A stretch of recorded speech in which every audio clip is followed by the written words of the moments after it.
그 은혜로 살아가는 종교입니다. 그러다 보니까 종종 기독교인들이 삶의 문제에 대해서 좀 소홀히 할 때가 없지 않습니다. 그러나 그리스도인의 삶의 문제는 절대 소홀히 할 수 있는 문제가 아닙니다. 왜냐하면 우리는 세상에 예수 그리스도의 복음을 전해야 하는 사람들이기 때문에 그렇습니다. 사람들에게 복음을 전할 때의 말과 우리의 삶으로 복음을 전하게 됩니다. 그런데 어떤 삶으로 전하는 방법과 말로 전하는 방법 중에 사람들에게 더 설득이 있고 사람들이 더 보기를 원하는 것은 우리의 말이 아니라 우리의 삶입니다. 어떤 분이 이런 간증을 하는 걸 들었습니다. 남편을 전도하기 위해서 여러모로 힘을 썼답니다. 기도도 하고 또 달래기도 하고 을르기도 하고 또 원하는 것들도 해주면서 마음을 최대한 녹여놓고 주님 앞으로 인도할 날만을 기다리고 있는데 어느 날 갑자기 방송에서 어느 목사의 부정을 저지른 것들이 폭로되어지는 그런 PD 수첩을 했답니다. 그와 함께 그 남편의 마음이 다시 다치고 내가 저런 사람들이 믿는 예수, 저런 사람들이 가르치는 복음을 내가 뭐로 믿으려고 그러고는 마음을 닫아버렸다는 이야기를 들었습니다. 저는 종종 영화나 이 드라마나 이런 것들이 새로운 것들이 나올 때마다 혹시 기독교에 대해서 부정적인 것들을 담고 있지 않는가 그런 것들이 마음에 많이 쓰입니다. 이전에 도간이라는 영화가 상영되고 나서 얼마나 많은 사람들이 복음에 대해서 마음의 문을 닫은지 모릅니다. 밀양이라는 영화를 상영되고 난 후에 얼마나 많은 안티 그리스도인들이 생긴지 모릅니다. 기독교에서 부정적인 일들이 일어날 때마다 또 그런 것을 다루는 영화나 드라마가 방영될 때마다 많은 사람들이 복음에 대해 마음을 닫고 복음을 들으려 하지도 복음을 받아들이려도 하지 않는 것들을 경험하게 됩니다. 그럴 때마다 참 예수 믿는 사람들의 삶이 얼마나 중요한가 하는 것들을 새삼 깨닫게 되어집니다. 여러분, 우리가 삶을 깨끗하게 살고 삶을 착하게 살고 삶을 정결하게 산다고 해서 구원받는 건 아닙니다. 그렇게 산다고 해서 하나님 우리에게 복을 더 주고 그렇게 안 산다고 해서 하나님 우리에게 저주하는 것이 아닙니다. 우리가 정결하고 도덕적으로 흠없이 산다고 해서 하나님의 상급과 구원이 더 커지는 것이 커지거나 그렇지 않다고 해서 상급이 없어지거나 구원이 사라지는 것은 아닙니다. 우리의 삶과 상관없이 하나님께서 예수 그리스도를 통해서 행하신 일로 인해서 우리는 구원을 받고 그 구원은 변하지 않습니다. 그러나 그렇기 때문에 우리는 더 삶을 바르게 해야 된다는 거예요. 내가 만든 것도 아니고 내 공로로 행한 것도 아닌 이 구원의 은혜가 내 잘못된 행위 때문에 무너진다면 하나님께서 예수 그리스도를 통해서 이루신 그 놀라운 구원의 은혜가 나의 어줍지 않은 실수와 내 어줍지 않은 말과 행동 때문에 많은 사람들이 받아들이는데 걸림돌이 된다면 우리의 삶이 얼마나 하나님 앞에 불충하고 잘못된 삶이겠습니까? 그런 의미에서 우리의 삶이 중요하다는 거예요. 그런 의미에서 예수 믿는 사람들의 삶의 문제가 굉장히 중요하다는 것입니다. 그리스도는 우리를 구원하신 하나님의 영광을 위해서도 복음에 합당한 삶을 살아야 됩니다. 하나님이 그렇게 우리를 구원하셨는데 그 하나님의 은혜에 감사하고 그 하나님의 은혜에 보답하는 마음으로도 우리는 하나님 앞에 복음에 합당한 주님이 기뻐하는 삶을 살아야 됩니다. 동시에 나 자신을 위해서도 우리가 바르게 살아야 돼요. 내가 복음에 합당하게 살아야 복음이 주는 유익과 은혜가 날마다 내 삶에 머물러서 내가 이 땅에서도 하나님의 은혜를 누리며 천국을 누리는 삶을 살 수 있습니다. 내가 죄 가운데 빠지고 죄의 낙을 즐기면요, 내 마음속에 하나님 주시는 기쁨과 은혜가 사라집니다. 그래서 나를 위해서도 내가 복음에 합당한 삶을 살아야 됩니다. 그러나 무엇보다도 우리가 복음에 합당한 삶을 살아야 되는 이유는 그 삶이 예수님 말씀할 때 우리의 착한 행실이 예수 그리스도를 드러내는 빛이 되어서 그를 보고 많은 사람이 하나님께 영광 돌리며 복음을 받아들이고 복음 앞으로 나올 수 있기 때문에 우리가 착한 행실과 바른 삶으로 하나님께 영광 돌리고 복음의 빛을 드러낼 수 있는 복음에 합당한 삶을 살아야 하는 것입니다. 왜 우리는 예수 믿고도 삶이 잘 바뀌지 않을까요? 참 사람들이 삶이 잘 안 바뀝니다. 저를 포함해서 우리 모두는 마음속에 타고난 죄성이 뿌리 있게 박혀 있기 때문에 참 우리의 본성들, 우리의 생각들, 우리의 가치관들, 우리의 삶의 습관들이 바뀌는 것이 너무나 어렵습니다. 삶이 바뀌지 않으니까 복음에 합당한 삶을 살지 못하고 그래서 복음이 우리 삶을 통해서 잘 드러나지 못합니다. 우리가 복음에 합당한 삶을 살지 못하는 중요한 이유 중에 하나는 우리가 받은 이 구원이 얼마나 큰 것인지를 잘 몰라서 그렇다는 거예요. 우리가 받은 이 구원이 얼마나 엄청난 것인지를 잘 몰라서 그렇다는 거예요. 우리가 받은 이 구원의 은혜가 어떤 것인지를 제대로 깨달아 알지 못하고 이해하지 못하기 때문에 복음에 합당한 삶을 살지 못하는 것입니다. 그래서 오늘 다시 한번 우리가 받은 구원의 은혜가 얼마나 크고 놀라운 것인지를 다시 한번 나누려고 합니다. 구원을 이해하기 위해서 먼저 우리는 죄에 대해서 이해해야 됩니다. 구원이라는 것은 본질적으로 죄로부터의 구원이기 때문에 그렇습니다. 죄가 우리에게 어떤 저주를 갖다 주었는지, 죄 아래 사는 삶의 모습이 어떤 모습인지 그걸 알아야 그 죄로부터 우리를 구원하신 하나님의 은혜가 얼마나 큰지, 그 죄의 해악에서 벗어나 하나님의 은혜를 누리고 사는 삶이 얼마나 복된지를 알 수 있게 되는 것이죠. 그래서 우리는 죄가 무엇인지, 죄가 주는 해악이 무엇인지를 먼저 이해해야 그로부터 구원받은 우리의 삶이 얼마나 복된 삶인지를 알고, 그래서 내가 누리는 그 복된 삶을 나만 아니라 다른 사람도 누릴 수 있도록 복음을 전하는 일에 헌신하고 그 복음을 더 잘 전하기 위해서 우리가 복음에 합당한 삶을 사는데도 헌신할 수 있게 되어질 것입니다. 인류의 조상인 선악을 알게 하는 나무의 열매를 먹지 말라 하신 하나님의 명령을 어기고 선악을 알게 하는 나무의 열매를 먹은 것이 죄의 뿌리입니다.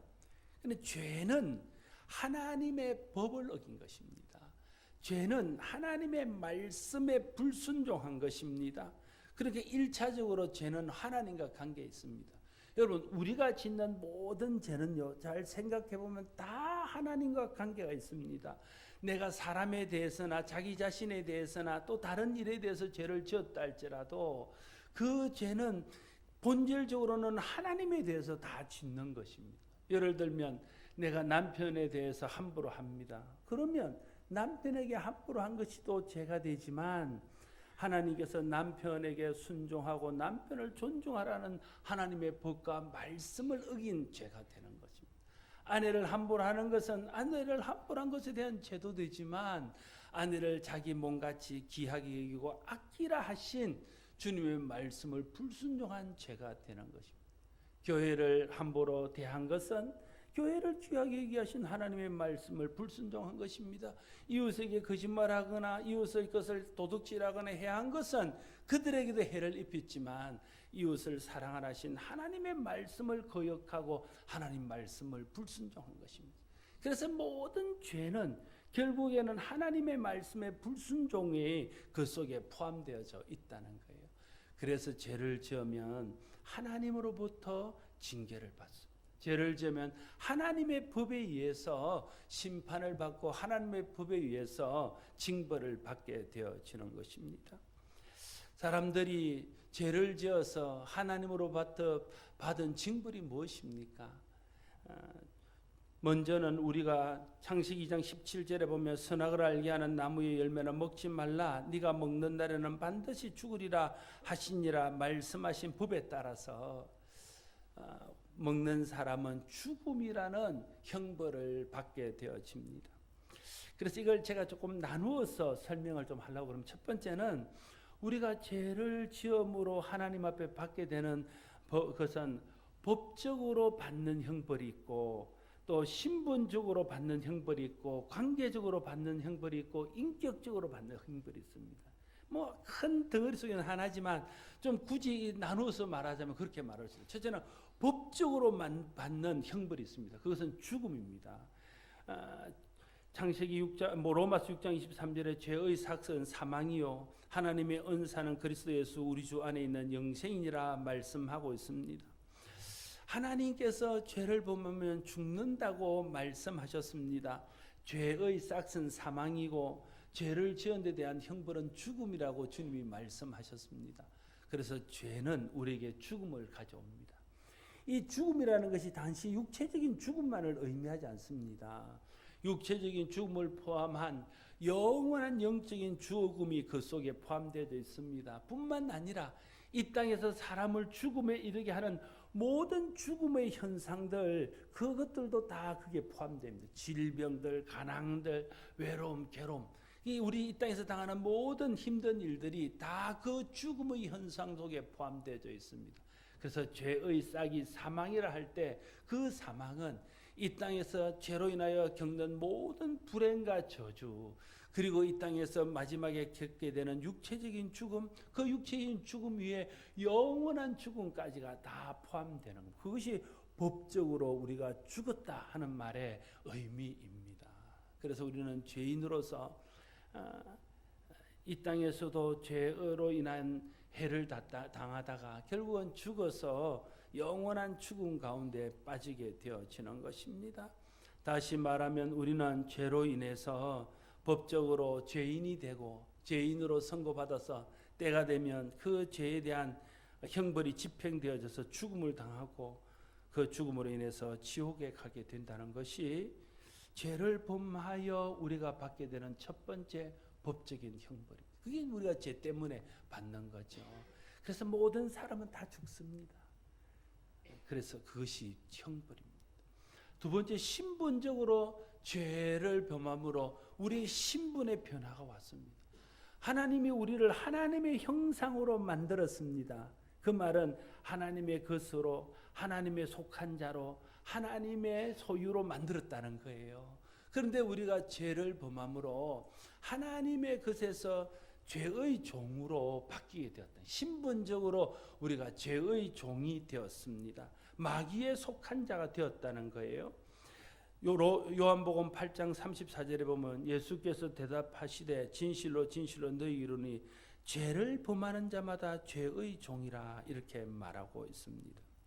죄의 종이 되면 어떻게 될까요? 종은요, 주인이 시키는 대로 하는 거예요. 주인을 거역하지 못합니다. 주인에서 벗어나지 못해요. 그가 어떤 형태로든지 자유하지 않는 한은 주인에게서 벗어나지 못하는 게 종입니다. 특별히 이 종은 당시에 노예입니다. 노예. 돈을 주고 파는 주인에 속한 물건이 노예입니다.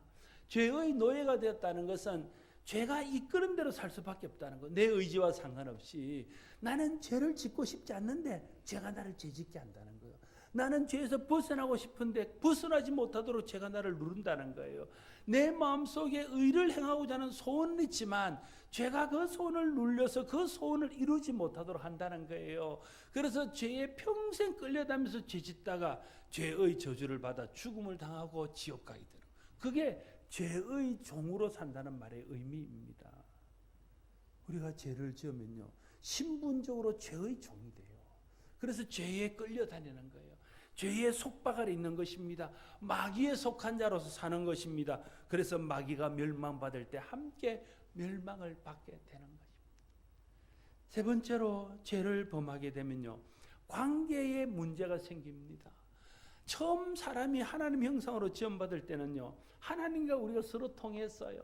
그래서 하나님과 교제하고 하나님 주신 은혜와 복을 받고 하나님 앞에서 책임을 감당하며 그렇게 하나님과 더불어 살았습니다. 죄가 들어왔습니다. 하나님과의 관계가 끊어졌습니다. 하나님께 쫓겨나며 하나님과 원수가 되었습니다. 하나님과의 관계가 깨어지면서 하나님과 관계가 분리되는, 하나님과 분리되는 그런 아픔을 겪게 되었습니다. 그래서 더 이상 하나님으로부터 오는 은혜와 구원과 생명을 얻을 수 없게 되었습니다.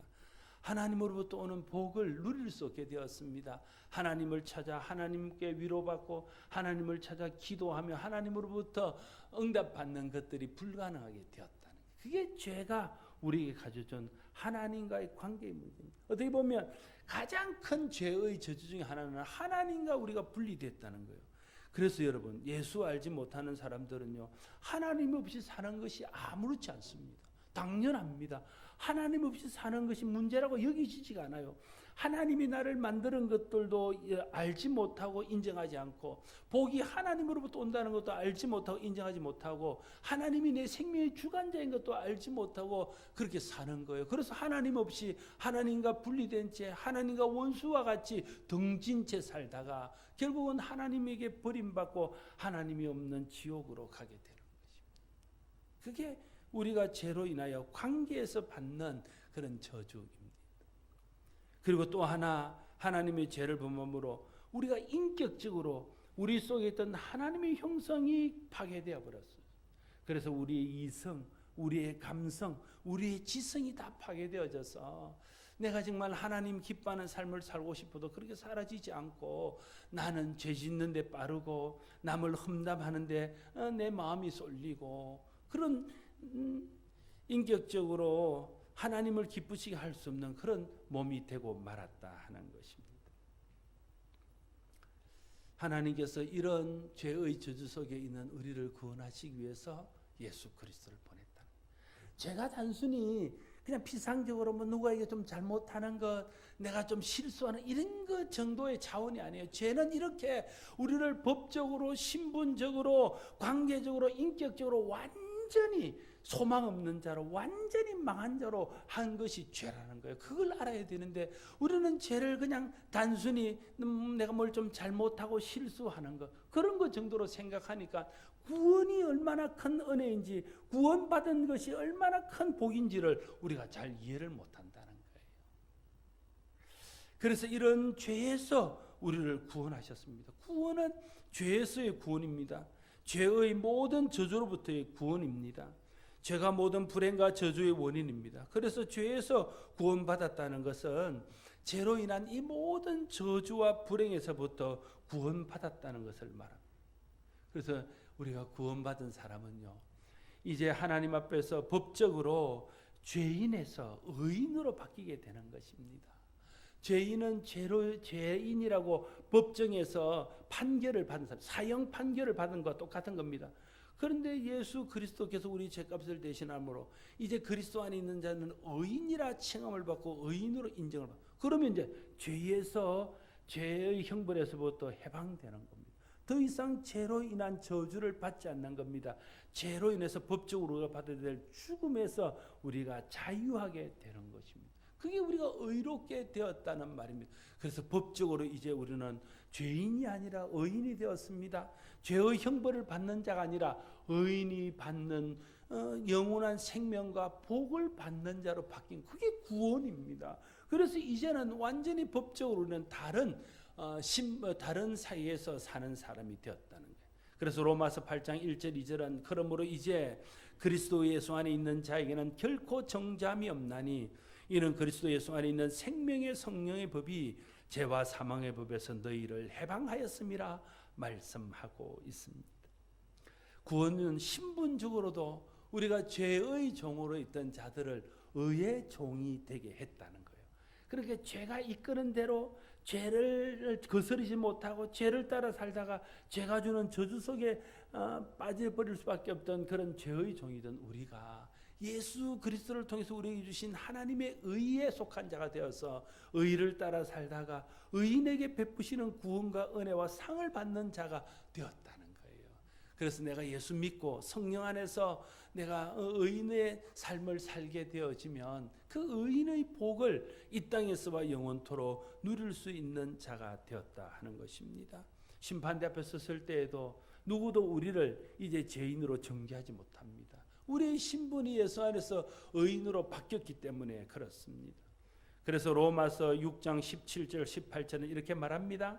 하나님께 감사하리로다. 너희가 본래 죄의 종이더니 너희에게 전하여 준 바 교훈의 본을 마음으로 순종하여 죄로부터 해방되어 의의 종이 되었느니라 말씀하고 있습니다. 구원이란 신분이 바뀌는 겁니다. 이제 우리를 죄가 주장하지 못합니다. 마귀가 우리를 함부로 할 수 없습니다. 이제 우리는 하나님께 속한 자가 되었습니다. 하나님의 보호와 하나님의 인도를 받는 사람입니다. 의의 종이 되었습니다. 의가 이끄는 대로 우리가 살아서 의가 주는 복을 받는 신분으로 우리가 신분이 바뀐 것입니다. 그것이 구원입니다. 구원이란 관계적으로 죄로 인하여 원수되었던 하나님과 화목하게 되는 것입니다. 에베소서 오늘 읽었던 2장 13절, 이제는 전에 멀리 있던 너희가 그리스도 예수 안에서 그리스도의 피로 가까워졌느니라 말씀하고 있습니다. 오늘 우리가 읽던 본문 전체가 예수 그리스도의 십자가로 인해서 하나님과 우리 사이가 가까워지고 하나님과 원수되었던 우리가 하나님과의 관계가 회복되어지면서 하나님의 자녀가 되고 하나님의 백성이 되어서 하나님 자녀의 복을 누리며 하나님의 백성의 복을 누리게 되었다 하는 것을 말하고 있는 것입니다. 구원받는 것은요, 단순히 내가 죄인이 있으면서 죄를 조금 용서받는 게 아닙니다. 신분적으로 그냥 죄인으로 있으면서 노예로 있으면서 주인이 베푸시는 은혜를 조금씩 받는 것이 아닙니다. 완전히 법적으로도 죄에서 해방되고 신분적으로도 죄에서 자유하게 되고 뿐만 아니라 하나님의 속한 하나님의 백성, 하나님의 자녀가 되어서 하나님으로부터 오는 모든 좋은 것들을 내 것으로 누릴 수 있는 자리에 이르게 되는 것이, 그것이 구원이 주는 축복이고 그것이 구원받았다는 것의 의미라는 거예요. 뿐만 아니라 구원받았다는 것은 인격적으로 볼 때도 깨어졌던 하나님의 형상이 예수 그리스도와 성령을 통해서 우리에게 회복되어지는 것입니다. 예수 믿고 성령이 우리 가운데 역사하면 성령의 열매가 맺히게 됩니다. 성령의 열매가 맺히게 되면 우리 속에 파괴되어졌던 하나님의 형상, 사랑과 희락과 화평과 온유와 절제, 이런 것들이 우리 속에 생기게 되어져서 내가 점점 예수 닮은 사람으로 변화되어져 가고 점점 예수님 하나님이 기뻐하는 삶을 하는 사람으로 바뀌어 간다는 거예요.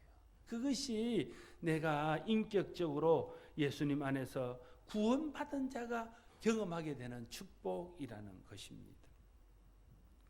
그래서 에베소서 5장 8절 말씀이 너희가 전에는 어둠이더니 이제는 주 안에서 빛이라 빛의 자녀들처럼 행하라고 우리에게 말씀하고 있는 것입니다.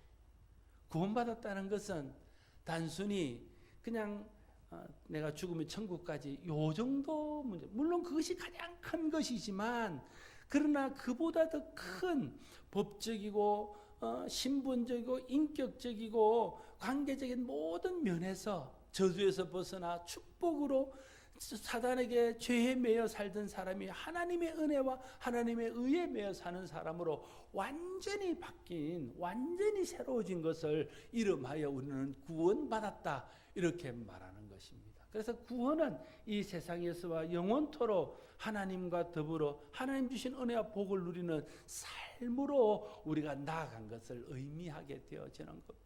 우리를 사로잡고 있던 죄로 인한 모든 저주의 삶이 끝나고 하나님 안에서 축복의 삶이 시작된 것을 이름하여 구원이라고 말하게 되어지는 것입니다. 오늘 읽은 본문은 구원받기 전의 삶을 그때는 이렇게 표현하고 있습니다. 그리고 구원받은 이후의 삶을 이제는 이렇게 말하고 있습니다. 이렇게 구별하는 것은 예수 알기 전의 삶이 얼마나 저주스러웠는지, 예수 안 후의 삶이 얼마나 복된 삶인지를 비교하기 위해서 그렇습니다. 그리고 예수 믿기 전의 삶은 어떤 삶이었는지, 예수 믿은 후의 삶은 어떤 삶이어야 하는지를 우리에게 깨닫게 하기 위해서 그렇게 구별지어서 말씀해 주고 있습니다. 구원받은 사람은 구원받기 전에처럼 살면 안 됩니다. 구원받은 사람은 구원받은 사람답게 살아야 됩니다. 복음에 합당한 삶을 살아야 됩니다. 하나님의 은혜로 법적으로, 신분적으로, 관계적으로, 인격적으로 구원받아 완전히 새롭게 태어난 새로운 피조물인 성도는 그에 합당한 삶을 살아야 되는 것입니다. 구원은 우리의 행위와 상관없이 예수 그리스도를 믿는 자에게 주시는 하나님의 전적인 은혜의 선물입니다. 구원받은 일이 우리의 행위와 상관없다고 해서 구원받은 이후의 삶도 우리의 행위가 아무렇게나 해도 된다는 말은 절대 아닙니다. 구원받는 것에는 하나님 우리의 행위가 아무런 소용이 없지만 하나님의 전적인 은혜로 됐지만 구원 이후의 삶이 구원의 복음을 드러내고 전하며 하나님의 영광을 세상에 드러나고 전하는 일에는 아주 결정적인 역할을 할 수 있기 때문에 그런 것입니다. 그리스도인은 구원받은 사람입니다. 믿지 않는 사람들이 우리를 통해서 구원받은 사람의 달라진 모습을 봐야 될 것입니다. 그래야 우리를 통해서 구원에 대한 기대가 생기고 예수 믿는 것에 대한 기대가 생길 것 아닙니까? 믿는 사람, 믿지 않는 사람과 똑같다면 우리가 전하는 복음이 그들에게 무슨 의미가 되겠습니까? 예수 믿는 사람들이 예수 믿지 않는 사람들과 똑같이 산다면 우리가 그들에게 무엇으로 예수를 믿으라 말할 수 있겠습니까? 구원의 은혜 안에서 구원받은 감격과 기쁨 속에서 자유함 속에서 신분이 변한 것에 대한 자부심 속에서 천국의 소망 속에서 어려움도 이겨내고 힘든 일들도 이겨내며 날마다의 삶에 감사하고 자족하는 삶을 살고 우리의 삶이 하나님 닮아가며 그리스도 닮아가며 날마다 성화되어가는 모습을 보이게 될 때에 우리의 그러한 변화 우리의 그러한 삶을 보고 그 삶에 대한 이유를 알고 싶어지고 저들을 변화시킨 예수를 알고 싶어지고 저들을 그 고난 가운데도 기쁘게 하는 복음에 대해서 알고 싶은 마음이 생기지 않겠습니까? 그럴 때 복음이 전해지면 복음이 그들에게 능력으로 역사하고 그들이 복음에 반응하게 되어진다는 것입니다. 예수님께서 우리를 향하여 너희는 세상의 빛이라 하셨습니다. 우리는 세상의 빛 대신 예수 그리스도를 보여주는 존재입니다. 마태복음 5장 16절 이같이 너희 빛이 사람의 빛이게 하여 그들로 너희 착한 행실을 보고 하늘에 계신 너희 아버지께 영광을 돌리게 하라 말하고 있습니다. 우리의 빛이 착한 행실이라는 거예요. 우리가 착한 행실을 보일 때에 우리 그를 통해서 그리스도의 빛이 드러나서 그들이 하나님께 영광을 돌리는 사람으로 변화되어질 수 있다는 겁니다. 초대 예루살렘 교회는 구원받은 후에 그 하나님의 베푸신 구원의 은혜가 너무 커서 자기에게 있는 것을 서로 나누고 하나님 앞에서 기쁨과 찬송으로 날마다 삶을 살았습니다. 그랬더니 많은 사람들에게 칭송받으며 날마다 구원받는 사람을 더하는 교회가 되었습니다. 사도행전 2장 45절에 47절 또 재산과 소유를 팔아 각 사람의 필요를 따라 나눠주며 날마다 마음을 같이하여 성전에 모이기를 힘쓰고 집에서 떡을 떼며 기쁨과 순전한 마음으로 음식을 먹고 하나님을 찬미하며 온 백성의 칭송을 받으니 주께서 구원받는 사람을 날마다 더하게 하시니라 말하고 있습니다. 그들의 삶의 변화, 복음에 합당한 삶을 보고 사람들이 그들을 칭송하며 우리도 저들처럼 살고 싶다는 소원 때문에 복음을 받아들이고 주께 나와서 구원받는 사람들이 날마다 더하는 역사가 나타났다 하는 것입니다. 안디옥 초대교회도 마찬가지 아닙니까? 안디옥 초대교회는 구원받은 후 전혀 다른 생각과 가치관을 가지고 살아가는 사람들 때문에 사람들은 그들을 그리스도인이라 부르며 그들을 통해서 복음을 받아들이게 되었습니다. 사도행전 11장 24절 26절 바나바는 착한 사람이요 성령과 믿음이 충만한 사람이라 이에 큰 무리가 주께 더하여지더라. 바나바가 사울을 찾으러 다소에 가서 만남에 안디옥에 데리고 와서 둘이 교회에 1년간 모여 있어 큰 무리를 가르쳤고 제자들이 안디옥에서 비로소 그리스도인이라 일컬음을 받게 되었느니라 말하고 있습니다. 바나바가 착한 사람이고 성령과 믿음이 충만한 사람이니까 이에 많은 무리가 주께 더해졌다는 거예요. 바나바를 보고 내가 바나바가 믿는 하나님, 바나바를 변화시킨 하나님, 바나바를 저렇게 훌륭하게 하신 그 하나님에게로 그들도 나왔다는 거예요. 그래서 그렇게 사는 사람들을 그리스도인이라 이렇게 불렀다는 겁니다. 우리가 다 구원받은 그리스도인으로서 그 신분에 합당한 삶을 살아야 초대 예루살렘 교회처럼 사람들에게 칭송을 받으며 구원받는 사람을 날마다 더하는 교회가 될 수 있을 것입니다. 우리가 다 구원받은 그리스도인으로서 신분에 합당한 삶을 살아야 안디옥 초대교회처럼 믿지 않는 사람들에게 그리스도인들이다라는 호칭을 받으면서 그들로 하여금 주께 많은 무리가 더하게 하는 은혜를 경험하게 될 것입니다. 교회의 본질의 사명은 구원입니다. 예수 그리스도의 생명의 복음을 드러내고 전해서 사람을 믿게 하고 구원받게 하는 것이 교회가 이 땅에 존재하는 목적입니다. 교회가 좋은 이웃이 되고자 하는 이유도 궁극적으로 이웃을 구원하기 위해서입니다. 교회가 예수 그리스도의 복음을 드러내고 전하여 사람들에게 복음을 알게 하는 것도 우리가 해야 될 중요한 사명이고 사역입니다.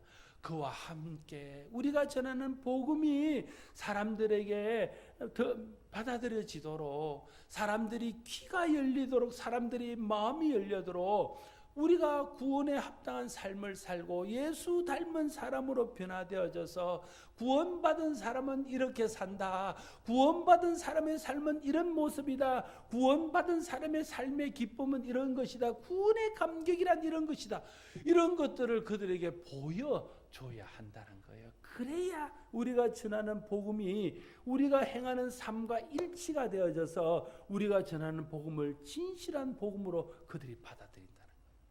복음은 좋은 걸 전하는데 우리 삶이 좋은 것이 아니면 우리가 전하는 것과 우리가 사는 것이 다르기 때문에 사람들은 우리가 전하는 복음을 진실하게 받지 않는다는 거예요. 그래서 우리가 전도하면 너그나 잘해라 이렇게 말하는 거예요.